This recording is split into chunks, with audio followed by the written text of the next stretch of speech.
Welcome to Shield of the Republic, a podcast sponsored by the Bulwark and the Miller Center of Public Affairs at the University of Virginia, and dedicated to the proposition articulated by Walter Lippmann during World War II that a strong and balanced foreign policy is the shield of our democratic republic. I'm Eric Edelman, counselor at the Center for Strategic and Budgetary Assessments and a Bulwark contributor, and a non-resident fellow at the Miller Center. And I'm joined in my partner in this strategic enterprise, Eliot Cohen, who is the Robert Osgood Professor of Strategy at the School of Advanced International Studies at Johns Hopkins University and the Arleigh Burke Chair in Strategy at CSIS, joining us from Israel. Eliot, how are you? I'm just fine. It's sunny and lovely here, but just as important, I'm actually finishing a book, which is a great thing to have done. I should say at the outset that I am not directly related, insofar as I know, to our guest today. I suspect that there is a tribal connection, but that could go back 50 years, 100 years, or 2,000 as these things go. So with that, I'll hand it back to you.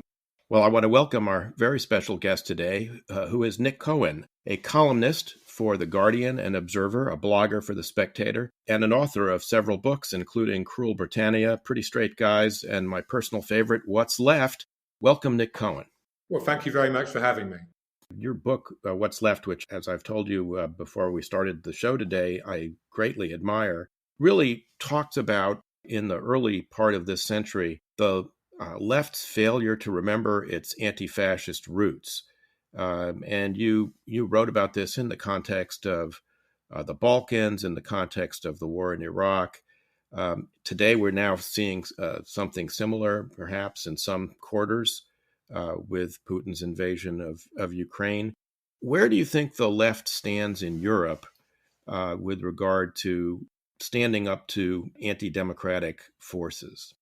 Well, that's a big question, actually. Social democracy, which was the dominant non-communist version of left-wing politics in the 20th century, is actually, it sounds like a sort of easy option. It's actually quite a hard option. On the one side, it's socialist. It is committed to really quite rigorous methods to transfer wealth. And the socialist side died out in Britain under Tony Blair. It was all gone by then. In Germany under Gerhard Schröder, one that turns out, in looking at Ukraine, one of the great villains of modern European history. But there's also the democratic side, which is, again, hard for people because anti-totalitarianism, anti-fascism, it is very easy to be on the left when the dictatorship, the evil regime, is one the US, the UK, France, whoever Germany supports, like Saudi Arabia, say, for mercantile reasons. It's actually strangely harder for people when their own government is opposed to Putin's Russia, say, or Saddam's Iraq, or even Nazi Germany. If you look back at the history of the British left in the 30s, it's because suddenly you have to say, you who are so good at, and often rightly, condemning the iniquities, the injustice your government presides over, you suddenly got to say, well, actually, our government is better than the government in Putin's Russia. And our leaders, whatever we say, these leaders we're so good at opposing, are doing something right. And people find that very hard. And moreover, they get into, and this isn't just the far left, this is whole governments, they get into a kind of a highly relativist way of thinking that, well, Russians have always had dictators. You can't criticize that. And in the end, they get into, to go back to, say, the first decade of this century, they get into a way of thinking that suits business, big business, very well. That, well, okay, what's wrong with letting China into the World Trade Organization? If they trade, they'll become nicer and better. What's wrong with your Germany with pouring billions of euros into Russia? And trade will bring peace, trade will bring goodness. And of all the ideas of the early 21st century, I think that notion, which wasn't just shared by the German ruling class, but by the George Bush you work for as regards China, and Bill Clinton and Tony Blair and all these people, Gordon Brown. That idea has taken a hell of a battering. It has turned out in the world we're in, globalization, the World Trade Organization has simply not led to not even democracy, but more liberal versions of Chinese communism or a nicer, better Russia.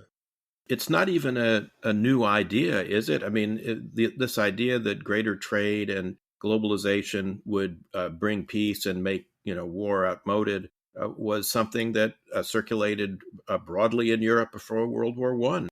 Oh, indeed, in the great peace of the 19th century, Right. that was absolutely a driving force of liberalism. There's a famous book, famous for all the wrong reasons, published just before the start of the First World War by Norman Angell, I think, which is quoted in every history book about the First World War. Just say, this is ridiculous. How can there be a war in Europe when we're so interconnected through trade? But it's a notion, and it's quite an appealing notion. It'd be wonderful if the world were like that. It'd be much better if countries could just build their comparative advantages and trade with each other. You have a kind of Kantian version of the world which is in perpetual peace. Unfortunately, it rarely lasts. So, what was the anomaly in all this, Nick, the early Cold War? That is to say, I mean, did some variety of this kind of delusion in some ways always exist?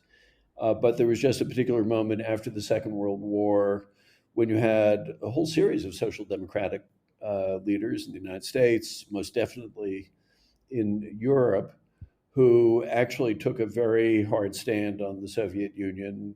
I think what the three of us would probably consider not just hard-headed, but a sound view of what needed to be done, and of not just in Europe, but to some extent globally. What's an anomaly? I think it's coming back. I think it's Putin.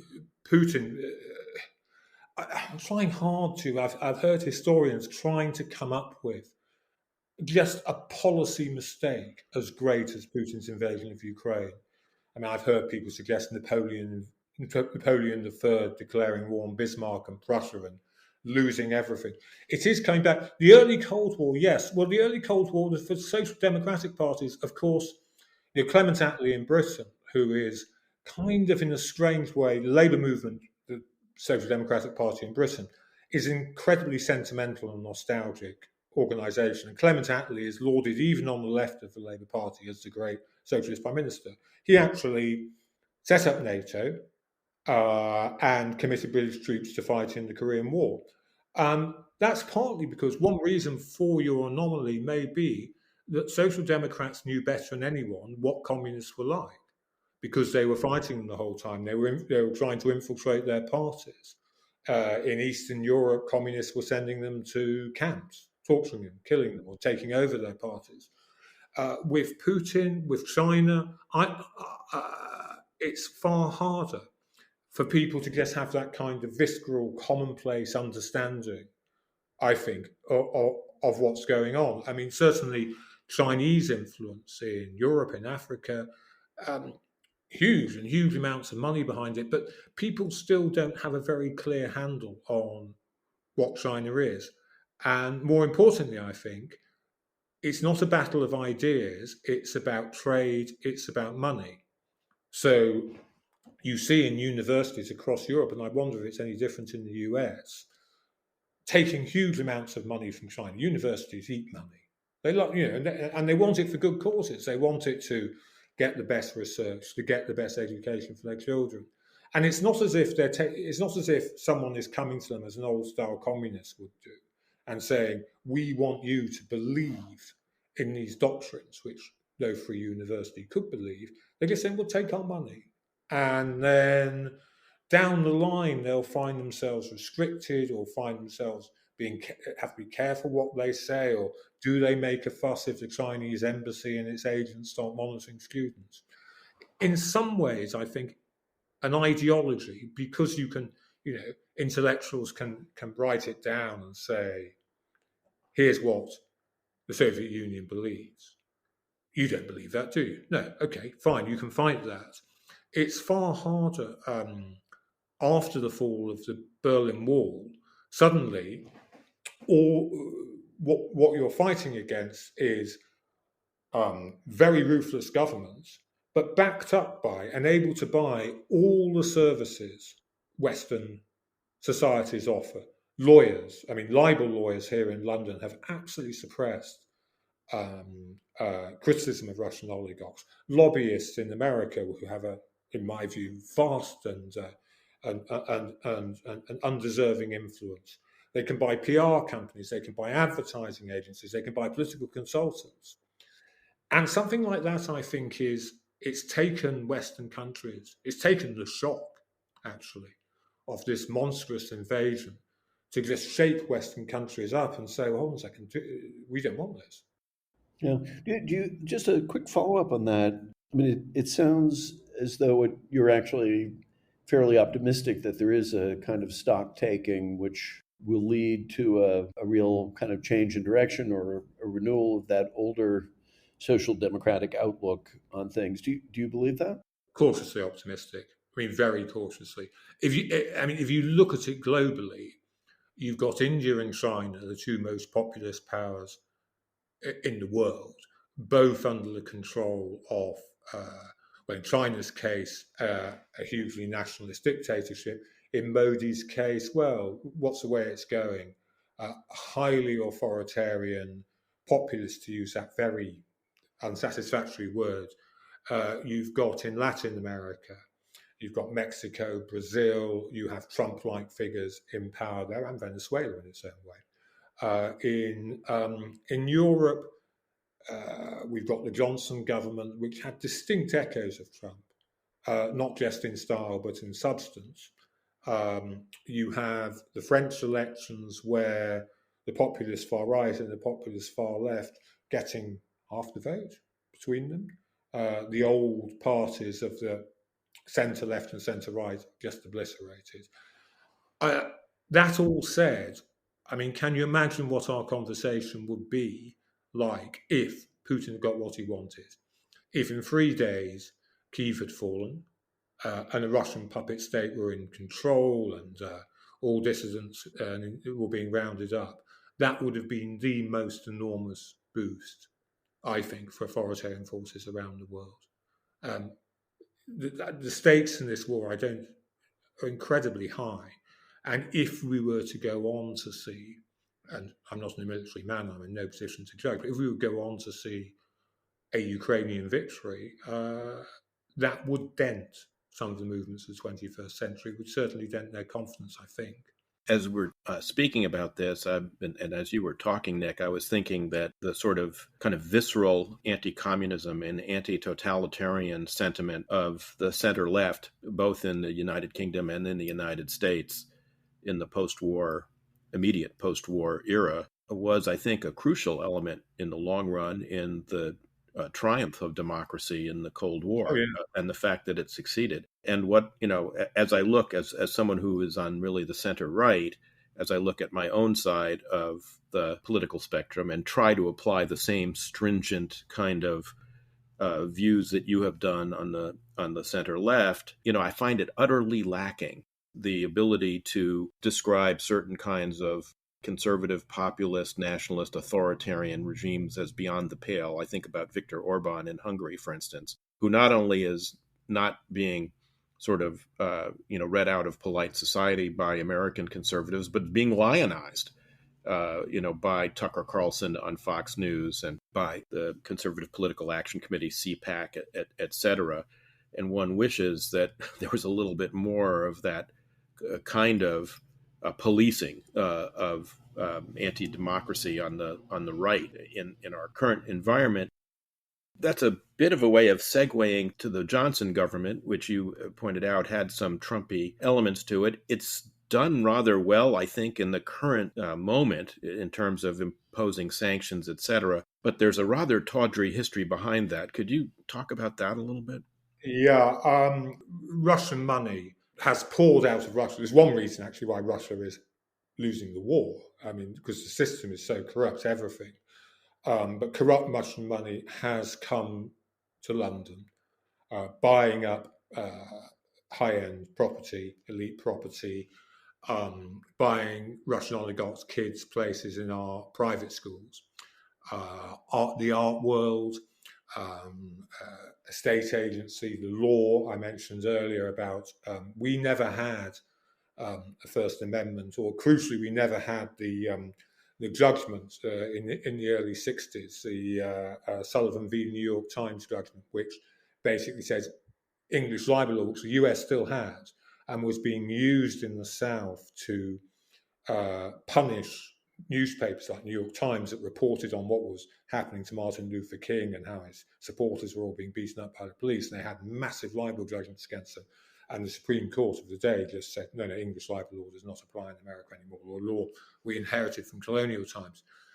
And it's a very interesting point you make, because it hasn't bought the Conservative government's foreign policy. You cannot say that Russian money, including Russian money given directly to the governing party, has had any influence at all on the British government's decision to arm Ukraine, to defend Ukraine. What it has done is corrupted British public life. We don't have the most elementary safeguards against fraud. It's, for instance, offshore luxury property can be bought by offshore companies whose ownership is impossible to find right in central London. There aren't checks done at Companies House. It's so much the case, and here's a point for all patriotic Americans listening to this, that when people want something done in Britain, I can't go into details because it's a difficult case, and there are libel actions and everything flying around it, but I know for a fact that people will turn to the US Treasury and say, this guy is a pro-Putin stooge, he's got his billions from deals across Central Asia, please investigate him. Whereas in Britain, it's just about impossible. So, I mean, the upshot is that the oligarchical money has probably harmed Britain as much as has harmed the political culture, the democratic resilience of Britain, far more than it's affected British foreign policy.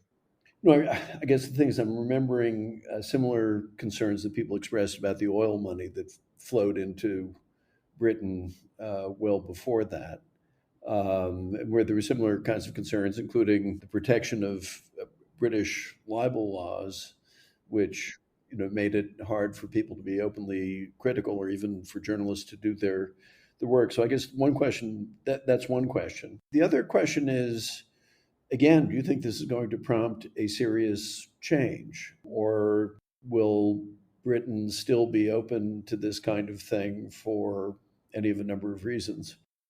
Well, I mean, serious change is happening. I was rather cautious in response to your previous question, but let's go through it. Sweden and Finland have joined NATO, and the left parties in Sweden and Finland have all agreed to it. The British Labour Party, which was in control of the forces I wrote about in What's Left, this very strange post-communist, intellectually empty version of far-left politics under Jeremy Corbyn, now under its new leadership, essentially Keir Starmer, the leader of the British Labour Party, says you cannot be anti-NATO and be a Labour MP. So that's changing. The German Social Democrats, who've behaved just awfully for years on Russia, at least Scholz is saying some of the right things, although he still looks a kind of ridiculous figure. But at least he is offering aid to Ukraine, so much so that Zelensky and the Ukrainian government, who were just furious with Germany about the way they appeased Russia, or the way they appeased Russia in a very sanctimonious way, saying, oh, our war guilt, oh, because of the Nazis, we can't criticize Russia all the time, making vast amounts of money out of them and getting energy from them. But, at least Scholz, who's probably been the most damaged leader in Europe as a result of this crisis, is offering some arms to Ukraine, and the Ukrainian government think now it's better off pretending we're friends. In the politics of it all, the smart politics is not to keep having a stand-up row with them. So that type of change is happening. Whether other countries, France, for instance, French commitment to uh, if you like, a democratic centre-left or centre-right Europe strikes me as very thin when Macron retires, as he must do next time. It's far from clear to me that there is a force in France believing in liberal democratic values that can win the next election. So it's a bit mixed. But in Eastern Europe, excluding Hungary, obviously, as we said, Northern Europe and Britain to an extent, the invasion has really shaken things up. And also, and I think this is important every time we talk about it, the heroism of the Ukrainian response. I mean, if Ukrainians had not fought back with the courage and also the intelligence, the skill, the wit online they had, that has given a sort of surge of energy to people.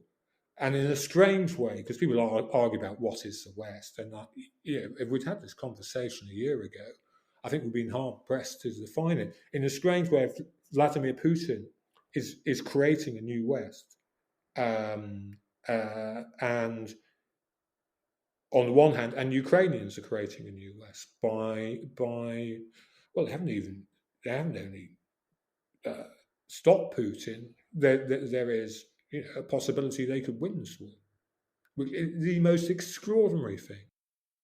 I would like to draw you out a little bit more on why it is that you think the Russian money failed to make a dent in British official policy. I mean, one might not have predicted that a year ago because of the suppression of various parliamentary reports about Londongrad and about the pernicious role of Russian money that you've described, and the use of the libel laws. I mean, actually, just before the war, I believe, the case brought by Roman Abramovich against Catherine Belton of the Financial Times for her excellent book, Putin's People, was settled, I believe, just before the war broke out. Well, it wasn't just, I mean, that story, Catherine's story shows you how things work here.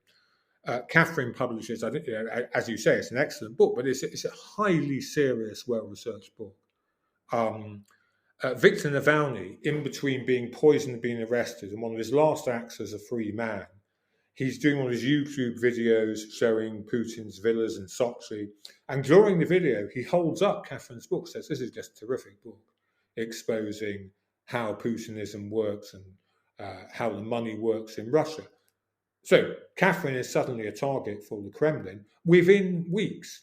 It's not just Roman Abramovich, but 3 other Russian billionaires and Rosneft, which is effectively it's Putin's state oil company, absolutely central to Putin's power and to Russian power, all launched libel actions against Catherine in London simultaneously.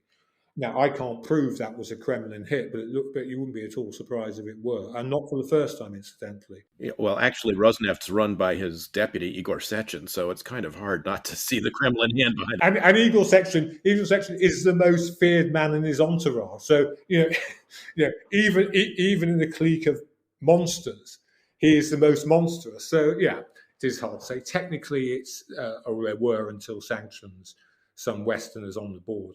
And at no point is there anywhere in the English system someone could say, hold on a second, this is just lawfare by a hostile foreign power. No chance that can happen. In the end, it cost Catherine's publishers, HarperCollins, £1.5 million to settle. They agreed to make tiny changes. If it had gone to court in London, it could have cost £2.5 million. The Russians launched a similar libel action in Australia, which has had the bad luck to inherit the English legal system. They'd lost all those actions. It cost them £10 million. This is to go back to the civil rights movement in America.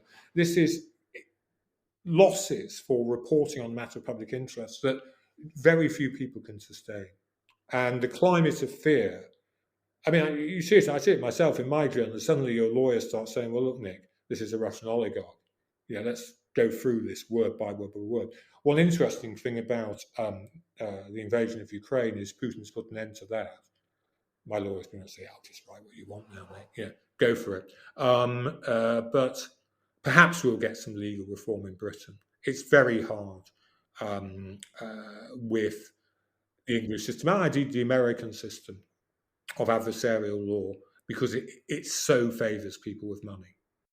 So I would take it then, Nick, that you would counsel our American listeners that former President Trump's frequent admonitions that we needed to move our libel laws in the United States more in the direction of the UK's is not a good idea. It was, I was just about to mention that. It was very, very telling he said that. I mean, as much as anything, that reveals so much about Trump, because he wants to be in a position where he can use money power, or rather have the rule of money supplant the rule of law, where he can use money power to really frighten the American press. It is frightening. And what's frightening is not the judgment of the court.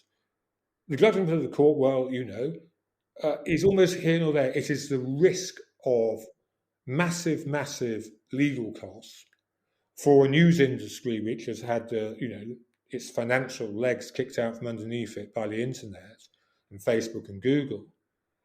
It is so interesting that Trump wants that, because you can pick bits of Trump's program and you say, well, here he's been looking at Putin, or you can see why he admires MBS in Saudi Arabia, you see why he likes Erdogan. But from Britain, what he likes is the libel. Well, I must say, it does make you appreciate the Bill of Rights.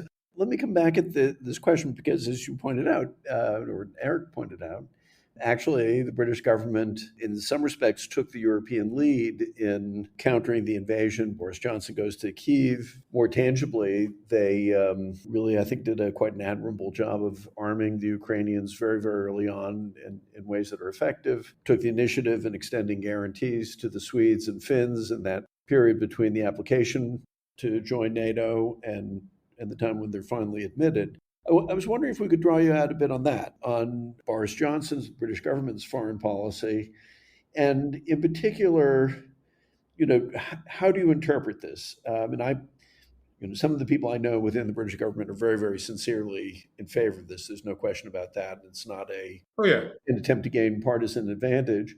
And here's a very sensitive question, I think.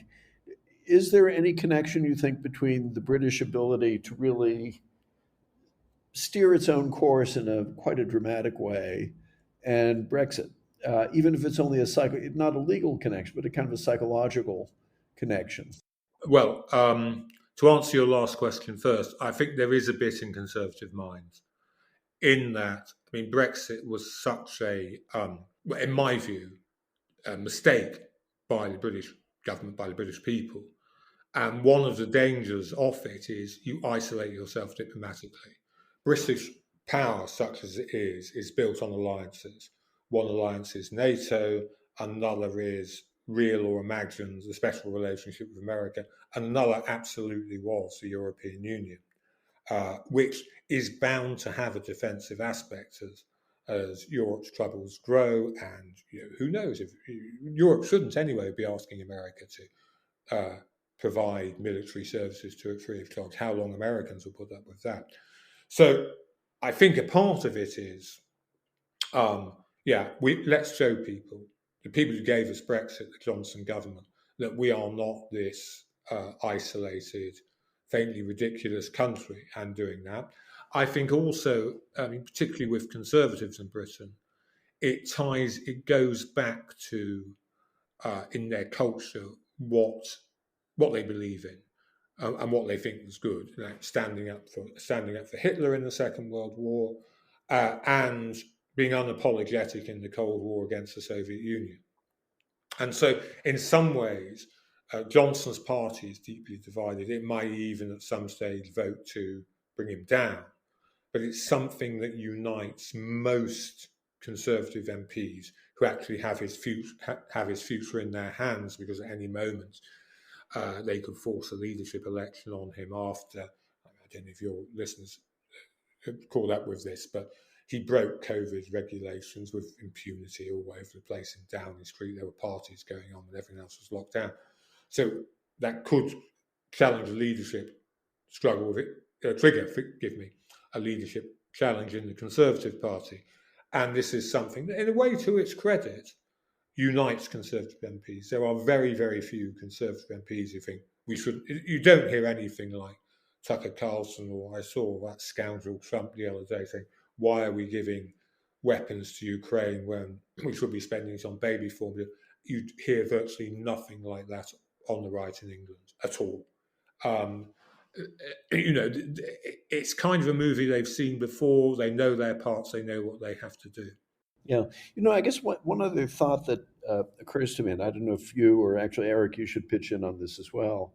I suspect that the British have got a lot of credit within a part of the EU right now. That is to say, the East European states and probably the Scandinavian states. And I think it also seems to me that it'll be very interesting to see the dynamics in this larger NATO and indeed in the EU, where I think you'll probably not have unanimity, but there'll be a very substantial block of, call them confrontation states or something like that, backed by the United States and Britain, Canada, I suppose, to some extent, which will not be in entire harmony with, say, France, Germany, maybe Italy. One shouldn't make too much of that. I mean, I don't think there's enough basic consensus now that pretty much the whole EU, with a couple of exceptions, is moving in roughly the same direction. But there are important differences there, and it does seem to me the Brits are going to be part of that. I don't know if that makes sense to either of you. Well, it does to me. I mean, I think what you're talking about really is the frontline states who are going to be closest to the threat from Russia. I think it will suit a lot of people, particularly in Germany and France. You already hear it. People saying, well, look, the Russian military performance has been so pathetic in Ukraine that it can't really offer much of a threat. Whereas those who are closest to it and who've experienced it, the way the Finns did in 1939 and 40, the way the Central Europeans did after the end of the Second World War, I think people underestimate the trauma of that. I mean, our friend and colleague Anne Applebaum, who's written a terrific book about the Soviet takeover of Central and Eastern Europe, has pointed out that many of the same things that are going on in Ukraine, filtration camps, deportations, separation of children from parents, a lot of these things, not to mention the killings and war crimes, went on in Central and Eastern Europe at the end of World War II and during the advent of the Soviet domination of those places. So it's inevitable that they're going to feel the threat more keenly, however poorly the Russian military performs. And I suspect you will see a kind of alignment, certainly as long as the Tories are in power. I'm curious for Nick's view, since he's talked about the change in the Labour Party with Keir Starmer as its leader, moving away from Corbynism. I mean, I think on our side of the pond, most Americans had thought that under Corbyn, Labour was pretty much unelectable in the UK. Now, presumably, it has a better shot at winning office.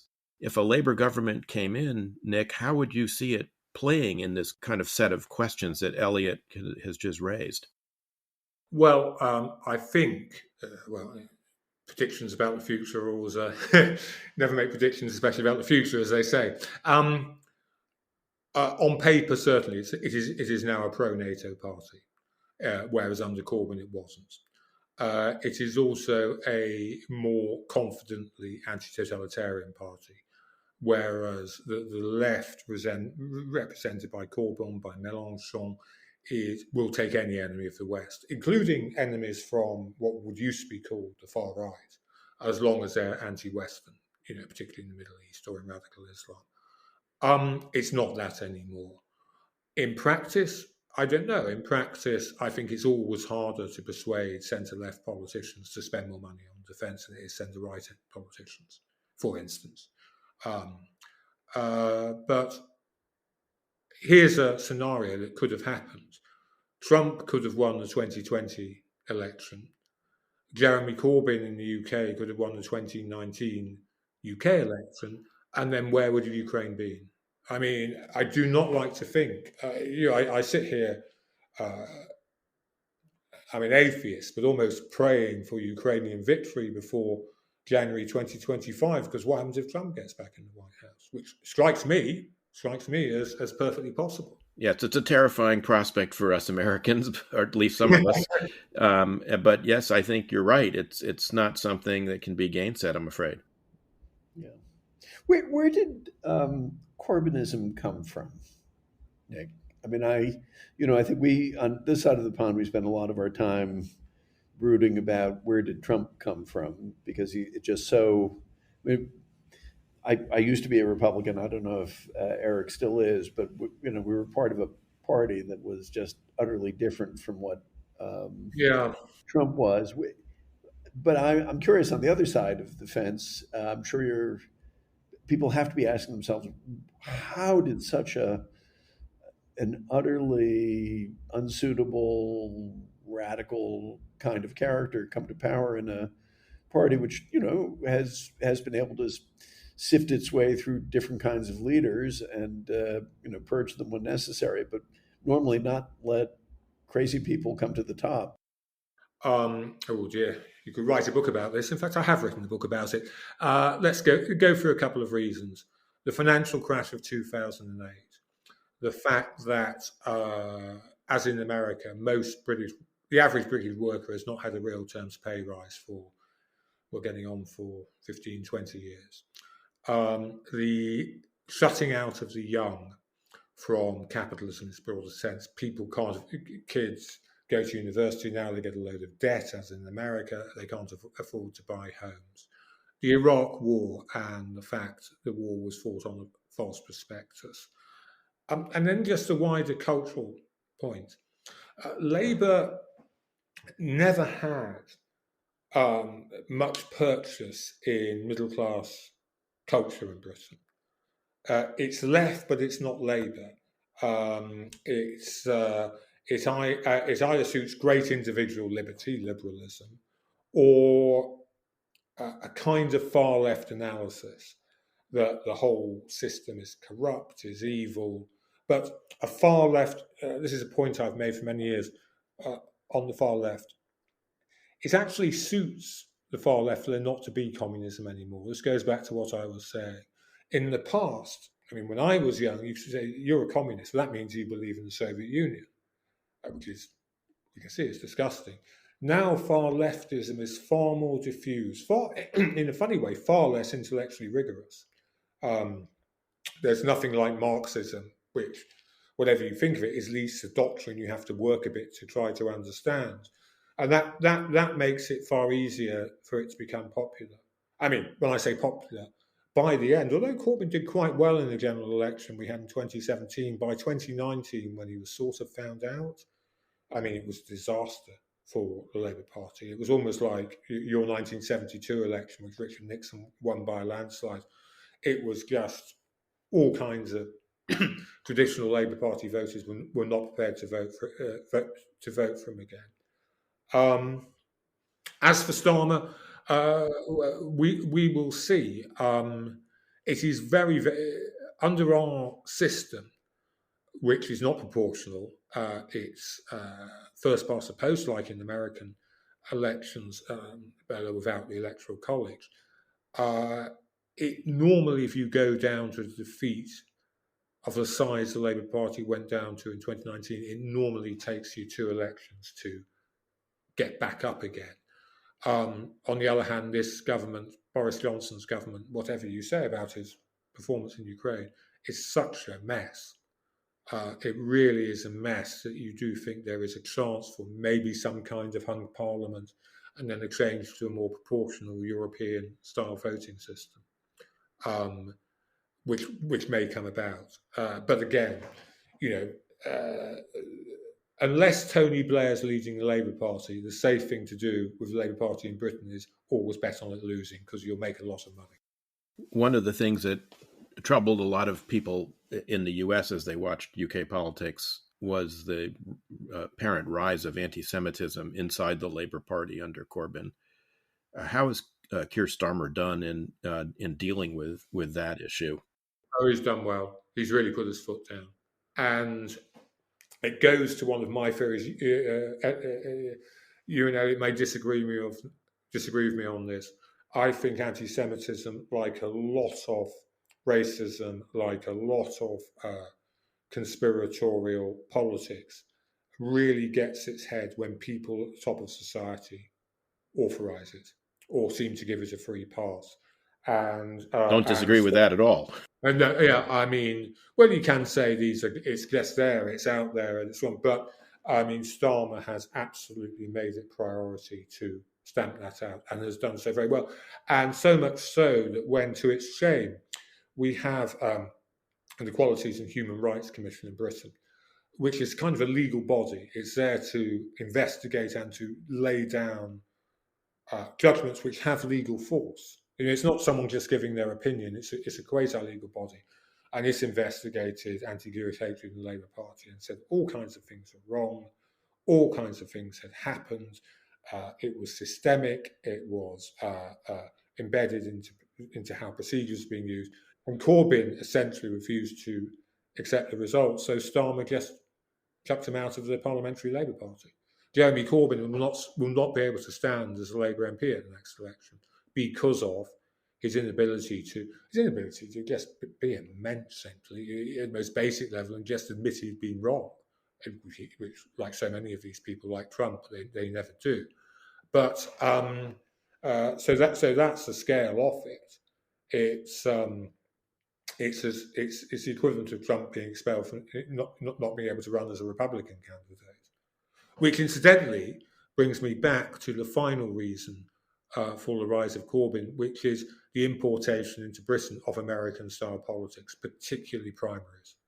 And primaries sound so democratic and sound so lovely, but what you get is, as you can see in the Republican Party, and I guess in lots of parts of the Democratic Party in the US, you can see it in the Labour Party in Britain, you can see it in the Conservative Party in Britain, is that party members, the ideological hardcore, have a grip on political parties and politicians who want to become leaders or want to become MPs, congressmen, congresswomen, senators.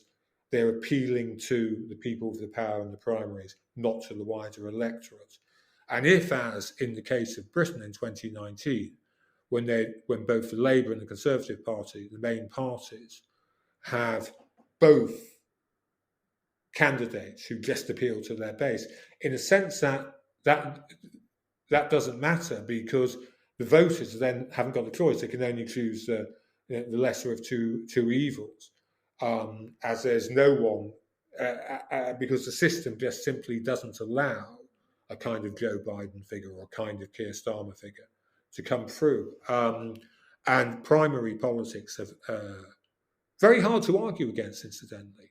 Very hard to stand up or even write in a newspaper column, let alone be a politician, and say, actually, I think it's far better to have gatekeepers and have, no one smokes anymore, smoke-filled rooms, than have party democracy. But party democracy always has the possibility of crazy movements, extreme movements capturing the parties.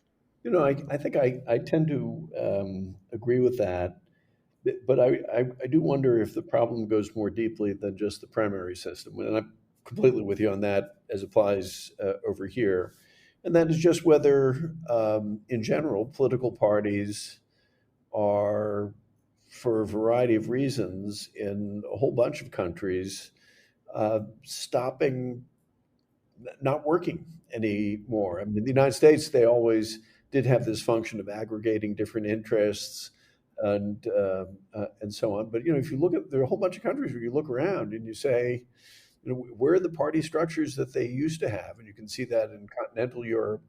You see it in the United States. You see it in the UK. Just in things like party membership, how many people are committed enough to a political party to want to belong to it?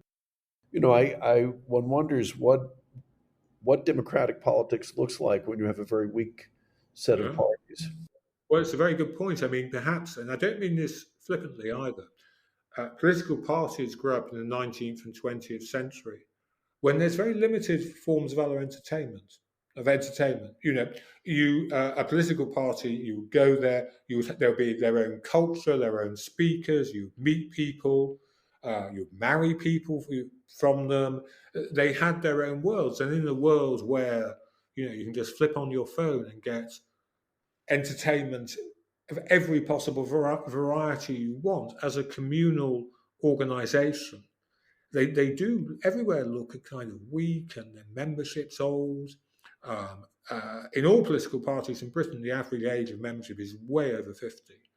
And they suddenly start looking very 20th century, and the attractions of them to anyone apart from ideologues or careerists seem to be fading. Why go to a party meeting? Why campaign? Why put in all those hours listening to dreary speakers and handing out leaflets? It all feels suddenly very archaic. Well, in the 18th and 19th centuries in the U.S., which is the heyday of the rise of our political parties, copious amounts of alcohol were involved as well. Not just public entertainment, which it was indeed, but also alcohol. I'm afraid to say was deeply involved. Look, I agree with the general tenor of this part of the conversation. I mean, look at the kind of hapless performance of the Democrats since Biden's election. I mean, they control both houses of Congress, the Senate barely, but still. And yet the polling shows that, as the press is reporting in the United States, they may be on the verge of what some Democratic consultants are calling an extinction event because they are doing so poorly in the polls. A lot of that, though, I think reflects, to Eliot's point, just a real revulsion by Americans at politics as a whole. And in some certain sense, who can blame them after what we've been through over the last 4 or 5 years? But I think there's really a desire on the part of many Americans to just not want to pay attention to it, not want to be drawn into it, and just going about, sort of their personal life and private concerns without much awareness that a lot of what's going on is going to affect their personal life and private concerns if they let other people make the decisions. Yeah, well, it's what you're describing is a kind of feedback loop. Parties become dominated by their base, by their ideologues. The politics they produce, Republican or Democrat, left or right, repulses people. And that repulsion then feeds back. So fewer people are voting for parties or joining parties who aren't part of the inner clique, and so it all goes merrily on. If merrily is quite the right word to use. So, what makes you optimistic? I mean, I tend to agree with you. The spectacle of the Ukrainians putting up this incredible fight, which I actually tend to believe that they will win in some meaningful sense. The surprising unity and resolve, all the qualifications notwithstanding, in Europe and in the United States, is tremendously impressive. But is what you think you're seeing now some kind of fundamental resilience of democratic politics, or is it something else? Oh, wow. Oh, dear. I'm a newspaper journalist. I don't really do optimism. Yeah, I know. I think cautiously optimistic. Because it's not just the resilience of the Ukrainian resistance, heroic though that has been. On the whole, nearly all Western countries have performed far better than you'd expect. If you had run this scenario as a kind of war game a year ago, you'd have said, well, the EU would have torn itself apart, NATO would have torn itself apart, with the exception of Tucker Carlson's favourite micro-dictatorship in Hungary. That simply hasn't happened. I mean, there have been all kinds of arguments and all kinds of failures, but on the whole, Putin hugely underestimated Ukrainian resistance, but he also underestimated how the West will pull itself together, and it has done to an extent. I'll just finish off with this. Obviously, I'm impressed by what Western governments have done, but I have to say I'm impressed by standing ovations at Eurovision or at the Cannes Film Festival, because those are people who basically, I think, probably don't pay a whole lot of serious attention to politics, and yet are clearly pretty profoundly moved by what they're seeing. And, that is a positive sign. I don't know.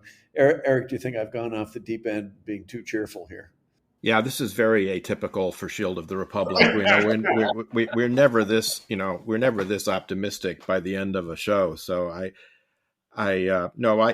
actually have been struck, Eliot, by the same thing. But I do want to close out with one question. I know, Nick, you don't want to, predict, and I'm not trying to put you on the spot by making you predict something, but looking back on many of the things you've written about the fate of dictators, Milosevic, Saddam, I think all three of us think that Ukraine in some sense is going to win this war. Certainly it will succeed in preventing Putin from obtaining his at least earlier announced objectives. What happens to Putin in all this? What happens to the authoritarian who loses a war? Well, this raises a question.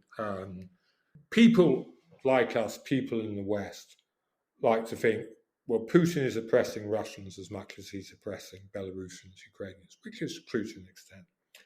And that if Putin falls, then Ukraine's enemy falls. But lots of Ukrainians I've heard say, look, our enemy isn't Putin, our enemy is Russia. And I don't know. I'm speaking from Britain, a post-imperial European power. Spain, Holland, Portugal, France, Britain have all lost their empires in the 20th century and have emerged as post-imperial societies. Russia is still a European empire. It is still the empire of the Tsars and the Commissars, and it hasn't even begun decolonization. And I don't know, Eric. I mean, I would love to think that Putin falls and Russia realizes its potential, stops allowing all its natural wealth to be stolen, and starts developing as a modern country. But I mean, you look at its history. I mean, the only people who ever rule are czars, are general secretaries of the Communist Party, or Putin. So my gut, rather pessimistic feeling is there's an awful long way to go with Russia and an awful lot of misery to be played out. It's hard to disagree with that. As someone who lived in the Soviet Union for 2 years as an American diplomat, it's hard to disagree with that. I still have trouble sort of eliminating my ongoing fantasy that Russia democratizes. It uses this opportunity to not only get rid of Putin, but to finally understand that it needs to be, as Russians who I met in that time period used to say, a normal country. As you were just suggesting, a kind of post-imperial country without the post-imperial stress syndrome that they seem to be experiencing, and that they become a candidate ultimately as a democracy at peace with its neighbors for NATO membership, which is what we hoped to do when we launched NATO enlargement back in the 90s, because that in and of itself would be, I think, a helpful contribution to the West dealing with the PRC, which is, I think, going to be the major challenge for the rest of the century for all of us. But it doesn't look like that's very likely to happen. Nick Cohen, I want to thank you. Or Eliot, do you want to? Can I just say thank you so much for bringing this podcast back, because we're about to end on an optimistic. I know, and I've now completely screwed that up. It's a great intervention, I think. Yeah, I was about to thank you, Eric, for bringing us back to earth there, so that our listeners will not be disappointed. But Nick, I also want to thank you, and who knows, maybe we'll find a connection in the family tree sometime. Okay. Well, thank you very much. It's been a great pleasure.